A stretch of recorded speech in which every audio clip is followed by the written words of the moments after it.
फलौदी राजस्थान की एक रूहानी और मिसाली खबर। राजस्थान के फलौदी ज़िले की तपती रेत पर जब ईमान, मोहब्बत और खिदमत के बादल बरसते हैं तो वहाँ से इल्म और दीन की खुशबू चारों तरफ फैलने लगती है। ग्राम जालोड़ा की छोटी सी बस्ती लाठड़ी नाड़ी ने इस रमज़ानुल मुबारक में ऐसी मिसाल कायम की है जो आने वाले समय में भी लोगों के दिलों को गरमाती रहेगी।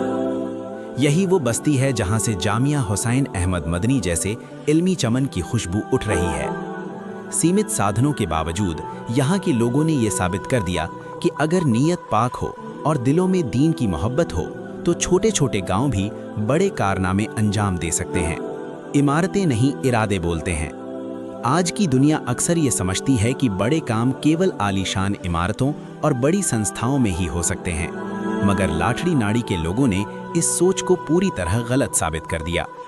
यहाँ के सादे छप्पर, चटाइयाँ और मिट्टी की खुशबू इस बात की गवाह हैं कि अगर इरादा खालिस हो तो एक साधारण सा साया भी इल्म और दीन की बड़ी से बड़ी खिदमत का केंद्र बन सकता है। मदरसे के जिम्मेदारान और उस्तादों की खामोश मेहनत, रात दिन की लगन और अवाम की दीनदारी ने इस जगह को एक रूहानी मरकज़ बना दिया है। यही वजह है कि ये मदरसा अपनी स्थापना के शुरुआती दौर से ही तेज़ी से तरक्की की मंजिलें तय कर रहा है। इमाम के लिए मोहब्बत का अनोखा नजराना। रमज़ान का मुबारक महीना रहमतों और बरकतों का महीना होता है। इसी पाक महीने में लाठड़ी नाड़ी के नमाजियों ने अपने इमाम और रहबर के साथ ऐसी मोहब्बत और अकीदत का इजहार किया जिसने हर सुनने वाले का दिल खुश कर दिया। सिर्फ कुछ घरों पर आधारित इस छोटी सी बस्ती के लोगों ने मिलकर अपने इमाम साहब की खिदमत में 1,11,000 रुपए की नकद रकम बतौर नजराना पेश की। ये रकम केवल पैसा नहीं थी, बल्कि अपने इमाम को हरमैन शरीफैन, मक्का मुकर्रमा और मदीना मुनव्वरा की ज़ियारत और उम्रा कराने की एक सच्ची और पाक ख्वाहिश का इजहार था। दरअसल ये उन मेहनतकश लोगों की मेहनत की कमाई थी जिसे उन्होंने अपने रहबर की खुशी और दुआओं के लिए पेश कर दिया। समाज के लिए एक खामोश पैगाम। ये वाक़या सिर्फ एक आर्थिक मदद नहीं, बल्कि पूरे समाज के लिए एक बड़ा पैगाम है। ये घटना मस्जिदों के इमामों, मदरसों के उस्तादों और दीन की खिदमत करने वालों के लिए उम्मीद की किरण है। इससे ये साबित होता है कि जब समाज अपने उल्मा और रहनुमाओं की कद्र करना सीख जाता है तो उनका सम्मान खुद ब खुद बुलंद हो जाता है। ये उन लोगों के लिए भी एक सबक है जो मस्जिद के इमाम को कमज़ोर या बेसहारा समझते हैं।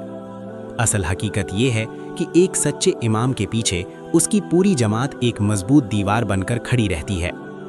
ऐसी दीवार जो ज़रूरत पड़ने पर हर तरह की कुर्बानी देने को तैयार रहती है। इमाम साहब का शुक्रिया और दुआ। इस मौके पर इमाम साहब ने भी नम आँखों और भरे दिल से तमाम अहले बस्ती का दिली शुक्रिया अदा किया। उन्होंने फरमाया कि ये मोहब्बत और एतमाद उनके लिए बहुत बड़ी जिम्मेदारी है।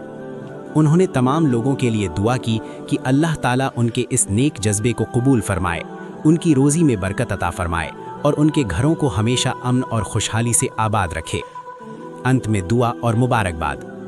मैं दिल की गहराइयों से लाठड़ी नाड़ी के इन तमाम जाननिसार अहले ईमान को अल्फ अल्फ मबरूक पेश करता हूँ।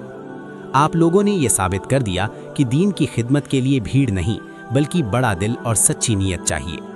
अल्लाह ताला आपके इस नेक अमल को अपनी बारगाह में कबूल फरमाए, आपके जान माल और औलाद में बरकतें अता फरमाए और इस मिसाल को पूरी उम्मत के लिए रहनुमाई का जरिया बना दे। आमीन या रब्बल आलमीन।